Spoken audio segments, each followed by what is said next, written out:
ગાડાવાળી માતાજી તરીકે જ અમે પૂજીએ છીએ બધા. બરોબર. અને આજ સુધી એમના લીલા નારિયેળ જ ચડે છે. બરોબર. અને કોઈ પણ એમની માતાજીની આસ્થા લઈને આવે ને, બરોબર, ગમે તેવું કામ હોય માતાજી પૂરું કરે છે. પૂરું કરે છે. બરોબર. અટકેલું બધું કામ પૂરું કરે છે. બરોબર. અને આજ સુધી બધા દર પૂનમે દર રવિવારે બહુ જ ભીડ હોય છે. બહુ વર્ષો જૂનું છે. બધું કામ હતું ને અટકી દીધું. હા હા. તે માનો નારિયેળ મોને પોત તોરણ. બરોબર. તે પૂરું થઈ ગયું. પૂરું થઈ ગયું. ચાલુ પૂનમ ભરીએ. જેની માનતાઓ પૂરી થઈ એ અહીંયા લીલા નારિયેળ માતાજીને ચડાયેલા છે. એ મોટો ઢગલો બહુ મોટો છે, જોઈ શકો છો. નમસ્કાર મિત્રો, આજે હું તમને એક એવા ચમત્કારી મંદિરના દર્શન કરાવીશ. તો આજે આપણે આવ્યા છીએ મહેસાણા જિલ્લાના લીંચ ગામના શિવાલય મંદિર આવેલું છે ધોળાસણ ગામ જવાના રોડ ઉપર, જ્યાં ગાડાવાળા માતાજી તરીકે પ્રચલિત છે. અહીંયા તમને મંદિરની અંદર માતાજીનું નથી કોઈ ફોટો કે નથી કોઈ મૂર્તિ. અહીંયા વર્ષો જૂનું ગાડું છે અને આ ગાડા ઉપર અખંડ જ્યોત રૂપે બિરાજમાન છે. અને કહેવાય છે કે અહીંયા માનતામાં લોકો લીલા નારિયેળ ચડાવે છે.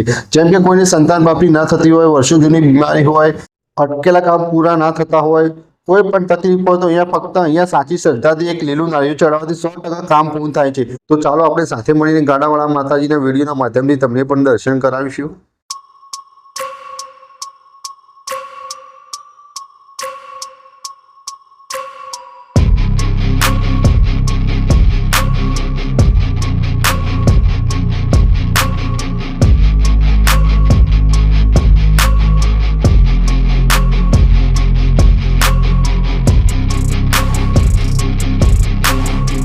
જય માતાજી. જય માતાજી. માજી, તમે લીલો નારિયેળ ચડાવ્યો તો શું માનતા મની હતી માતાજીની? તું શું માનતા બધું કામ હતું ને અટકી દીધું. હા હા. તે માનો નારિયેળ મોને પોત તોરણ. બરોબર. તે પૂરું થઈ ગયું. પૂરું થઈ ગયું. ચાલુ પૂનમ ભરીએ. પૂનમ ભરો છો, બરોબર. દર પૂનમે તમે આવો છો. પૂનમે લીલું નારિયેળ જ ચડવા માન.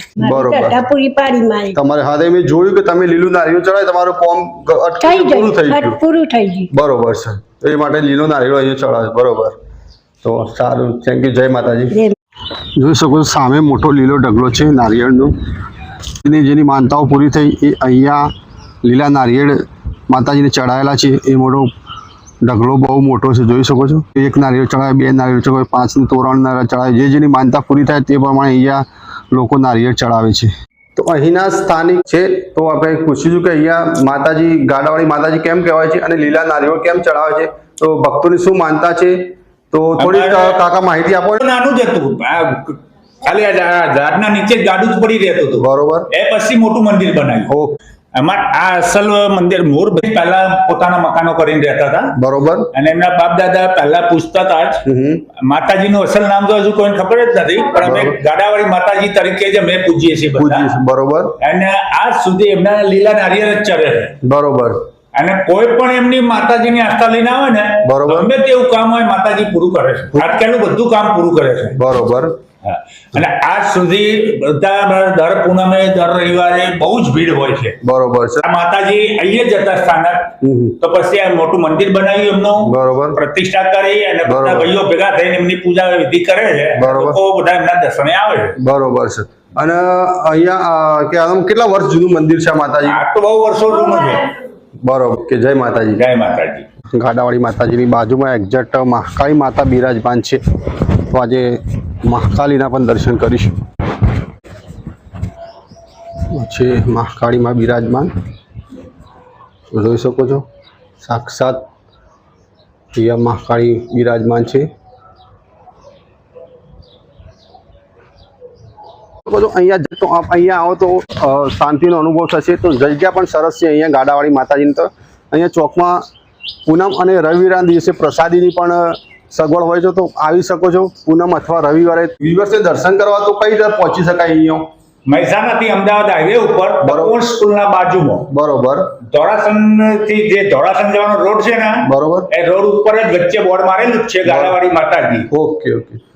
હાઈવે થી 1 કિલોમીટર જ થાય. હાઈવે થી 1 કિલોમીટર ગાડાવાળી માતાજીના દર્શન કરી શકો છો. હા, અને ત્યાં રિક્ષા વિક્ષાની બધી સગવડો મળી રહે તમને. Okay okay. અને પૂનમ અથવા રવિવારે આવો તો એકને પ્રસાદીની સેવા ચાલુ હોય. સેવા ચાલુ જ હોય છે. હા, બરોબર. સરસ. જોઈ શકો છો ધોળાસણ ગામની અંદર આવવા માટે જે ત્યાંથી 1 કિલોમીટર અંતરે આવેલું છે ગાડાવાળી માતાજી મંદિર. તો આ બોર્ડ જોઈને સીધા જ આ જે સીધો રસ્તો છે ત્યાં તને માતાજીના સામે દર્શન થશે ગાડાવાળી માતાજીના મંદિર. તો અહીંયાથી નજીક જ છે, તમને અહીંયા રસ્તા પર જો સીધા જ માતાજીના દર્શને તમે પહોંચી શકો. તો આ તમે લોકેશન આપી દીધું.